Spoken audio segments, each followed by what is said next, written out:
Hey guys, Allie here tonight. So I wanted to talk about how it is an inclusive universe.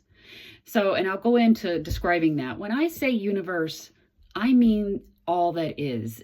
And we that come from divine intelligence, source, God, we are at one with the all that is. So I say universe, but I don't mean that the universe is separate. But I am going to just discuss it as in how the universe responds to us, to our energy and to our focus. So the universe is inclusive. So what does that mean?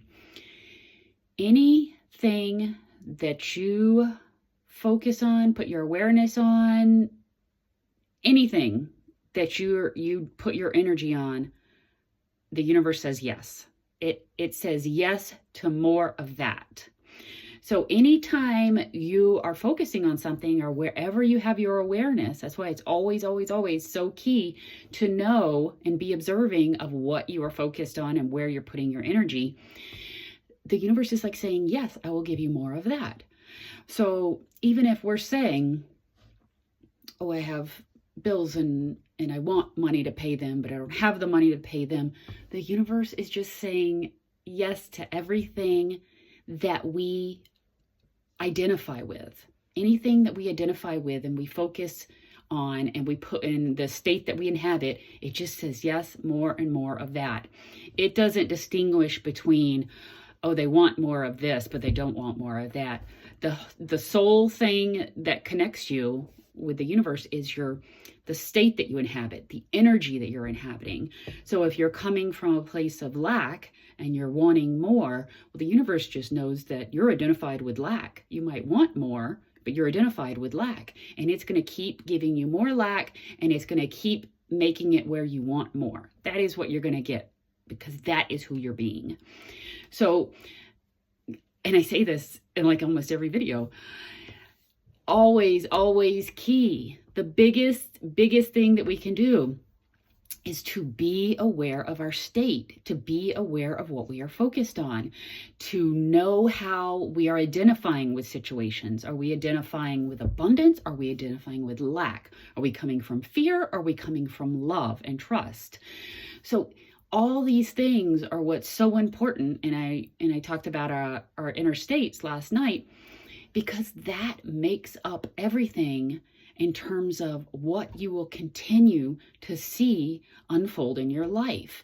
And like I said, you can't say, I don't want something and not get that, because your energy is on that. It's like, I don't want more lack. That's not the way you want to go about it. You want to be in a state of abundance, grateful for what you have, knowing that more and more is coming in every minute, knowing that everything that you desire is here now and unfolding in the most perfect way in every moment of your day. You always want to take it from a place of, like I said, not fear, but a place of power, which is aligned with love and trust and knowing. And that aligns you with the power that you are, which is the creator. You are creating it all.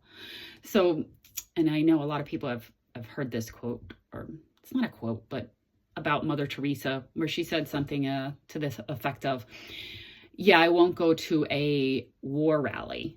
I won't go to a rally that's against war, but I will go for a peace rally.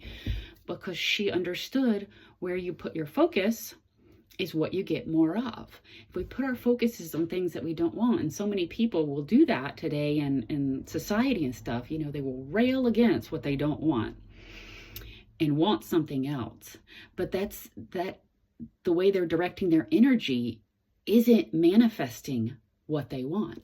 It's continuing to keep alive what they don't want. So they will just see more of what they don't want and continue to be in that place of railing against what they don't want. What they want to do, and what we all want to do, is to shift our focus on, okay, so if we're not satisfied with this situation, what do we want instead? How do we want it to look instead? What do we want to see created and manifested and experienced instead?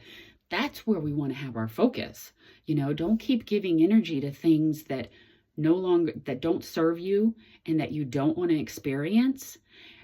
that doesn't serve anything. All it does is it keeps that circumstance, that version, that reality alive and well in your presence, in your present moment. But if you take that, if you're like, I always use circumstances and whatever's going on, I just use it as feedback. Okay, this is happening. How do I feel about this? Do I want more of this? Do I want less of this? What would I like to experience? And if I like it, of course, I'm good. I'll keep focusing on it. But if I want to change it, then I will shift my vision. I will shift my state to something that I want to experience instead. And I will keep my focus, awareness, and I'll stay identified with that instead and let the other go. And that will just fall away from your reality when you do that. So I think it's going to be short and sweet tonight, guys. I think that's really all there is that I wanted to say about that subject. But like I always try to sum up, most important thing, know where you're putting your energy. Who are you identified as? What identity are you aligned with as you go throughout your day? When you go throughout your day, are you focusing on things that you don't want more of? And just remember, if we all went about our days and we're so conscious about, okay, I'm creating in each moment, and I'm going to be really, intentional and notice what I want more of and what doesn't feel good and what does feel good. And I am going to choose consciously to continue to focus my energy on the things that I want to experience more of. Then life would be a lot more enjoyable because we would be manifesting, and we will. We're all getting on board with this. I have this feeling about this.